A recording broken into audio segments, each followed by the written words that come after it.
разследване в темата на Нова. Как здрав мъж се здоби с ТЕЛК решение за процент инвалидност на базата на фалшиви диагнози – глухота и епилепсия. Един журналистически експеримент с скрити камери, в който наш колега стана клиент в схема за освидетелстване на фалшиви инвалиди. Един експеримент започнал много преди прокуратурата да обяви акциите си срещу фалшиви инвалиди. За да ви покажем, що е то злоупотреба с ТЕЛК и какъв е начина да получим документ Менте. Това е Величка, кака Вили от Хасково. Добре позната на лекари и пациенти от болниците в града като посредник. Урежда медицински документи и ТЕЛК решения. Още през септември с помощта на общи познати, наш агент със скрита камера се среща с нея. Под предлог, че негов приятел иска инвалидна пенсия. Не на вас само, целия Хасково и от селата идват при мен. Аз имам работа с всички лекари, обаче и от Пловдив. Обаждам се началка, че моята дружка, когато ще е там, отиваме, подаваме документи и да няма тоя болест, да сме скарват. На мен само ми трябва данните му, трите му имена и егенец. Аз ще му взема всичко каквото трябва. Той не ми трябва. И 350 лева. 350? Да. А това е наш колега, когото избираме да предложим като клиент на Величка. Здрав, работоспособен мъж на 40 години. Регистрираме нашия пациент на адрес в Хасковско село, за да може да кандидатства за инвалидна пенсия пред местния ТЕЛК и нашият агент дава на кака Вили данните му. Плюс поисканата първа сума за услугата, която сега тя увеличава двойно. Общо 700 лева без пътни разходи. 70, 100. Да, точно. Работим в пълна неизвестност. Не знаем за какво са парите, с кои и какви лекари Величка контактува. Може ли да изкара документи за заболяване на здрав човек, без той и да стъпи при лекаря? Ало, доктор Ченгалов, аз съм Величка. Как си на работа днеска? До 5:30. Добре, значи след малко може да дойда при тебе. Добре, хубаво. Ай, чао за сега, чао. Още на същия ден проследяваме Величка по пътя до набрания от нея по телефона доктор Ченголов. Стигаме до диагностико-консултативен център в Хасково, където реално работи такъв специалист. По уши, нос, гърло. Посредничката действително се среща с него. Разговарят. Влиза в кабинета му, а след това излиза с медицински документи. На следваща среща с нашия агент, кака Вили звъни на друг лекар в Пловдив. Доктор Иванчев, аз съм Величка. Днеска как си на смяната? Само консултация искам и етапна епикриза. Проследяваме Величка и в Пловдив, където реално в този частен кабинет работи неврологът доктор Иванчев. Седмица по-късно тя ни носи два документа. Епикриза от хасковския ушен лекар и епикриза от пловдивския невролог. Това е от Пловдив, където ти показах. И ето ни с две епикризи на името на нашия здрав пациент. Първата на доктор Иванчев е с диагноза гранд мол припадъци, форма на епилепсия, заради която са му изписани тежки лекарства. Оплаквал се от болки в главата вследствие на падане, губил съзнание и се изпускал по нужда, пише в графа анамнеза. Втората епикриза, хасковската, е с диагноза 72 и 74% загуба на слуха, което доктор Ченголов е удостоверил с аудиограма. Няма грешка. Диагнозите са факт, анамнезите също. Печатите и подписите са на лекарите, а нашият здрав пациент никога не ги е виждал, камо ли да им е разказвал за свои оплаквания и падане от високо. Не се е виждал дори и с посредника кака Вили.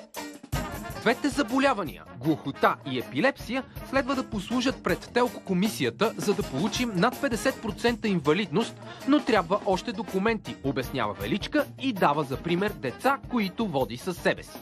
Нормалният процент в детство за пенсия почва от 50 до 70 е трета група. Тия двете деца получават по 350. Плюс това взимат такова винетка за кола. И където отиват по инвалидност, нали, не си плащат място навсякъде. Едва в края на октомври нашият пациент се явява лично при кака Вили и се запознават. Той е от София, временно регистриран в Хасковско едва от дни, а законът изисква да е местен жител минимум 3 месеца преди да кандидатства пред ТЕЛК с цел инвалидна пенсия.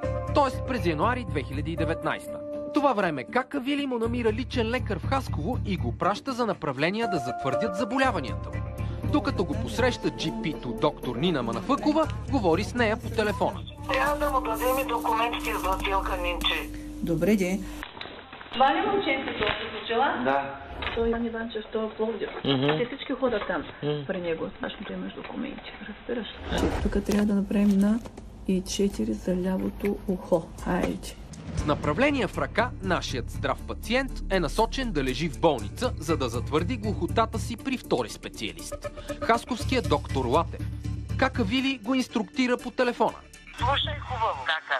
Говорих с Ненчето и я казах, че съм говорил с Латев.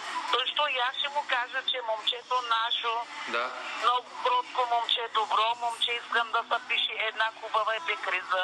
Добре. И да му черпи с 20-30 лева там повече, вика, за деня. Вика, аз го черпих. Нищо, вика, да обядва, вика. Доктор Нина Манафъкова представя колегата ни на доктор Латев. Двамата се запознават и през януари нашият напълно чуващ пациент е приет да лежи в Хасковска болница. Услугата е уговорена и става факт, без да предлагаме почерпката за обяд. Първият ден го слагат на легло на система с глюкоза и назначават скенер на главата. На втория ден доктор Латев го вика за изследване на слуха. По тази аудиограма излиза, че си пълен аут, че нищо не чуваш.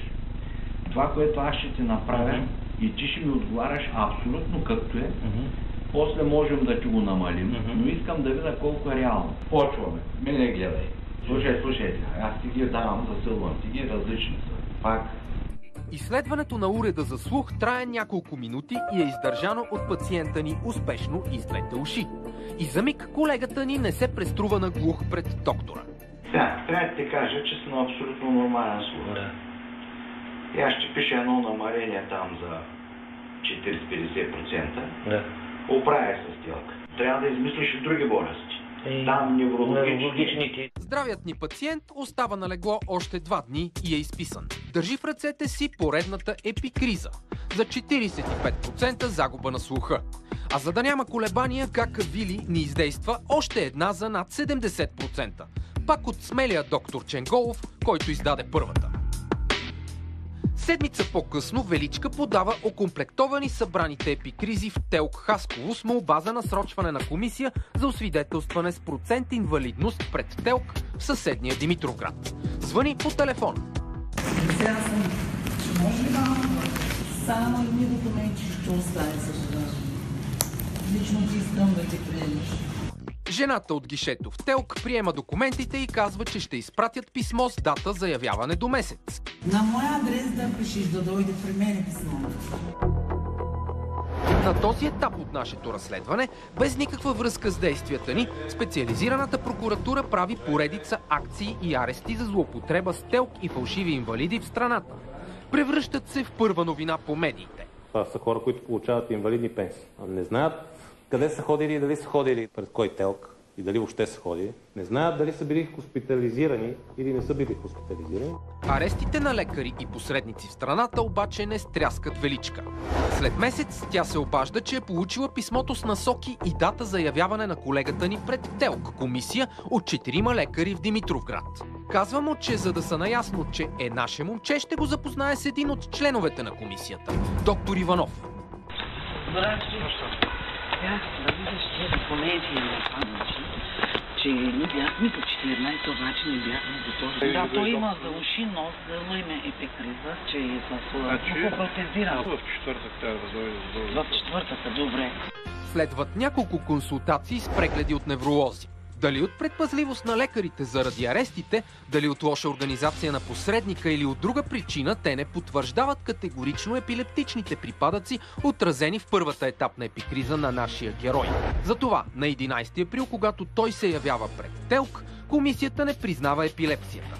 Не помага и бързата среща на пациента с нейния член, доктор Иванов, в тоалетната на болницата минути преди явяването. Ще чакам. Дай писмо. Да. Не помага и положителната нагласа на Иванов към пациента ни пред останалите от комисията. Ето има от доктор Ладев, дед беше в касата.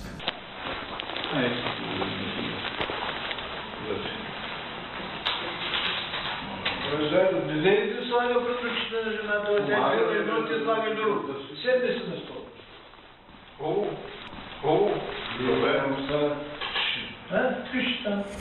Така ТЕЛК Димитровград приема за водещо заболяване глухотата и дава на нашия герой 35% инвалидност. Повтаряме, за напълно чуващ човек. Факт е, че инвалидност под 50% не носи пенсия. ТЕЛК решението обаче идва след като неколкократно отхвърляме куп предложения на Какавили да даде още пари на лекари от Пловдив и Хасково.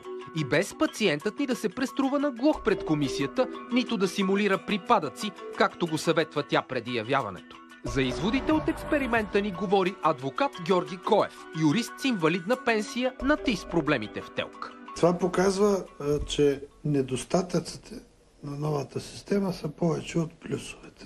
Тоест, каквито и документи да поискате от един престъпно настроен човек, той ще се снабди срещу пари, с тях ще ги представи на комисията и тя не може да провери те действителни ли са или недействителни. Човекът, който кандидатства за инвалидизиране, не бива преглеждан.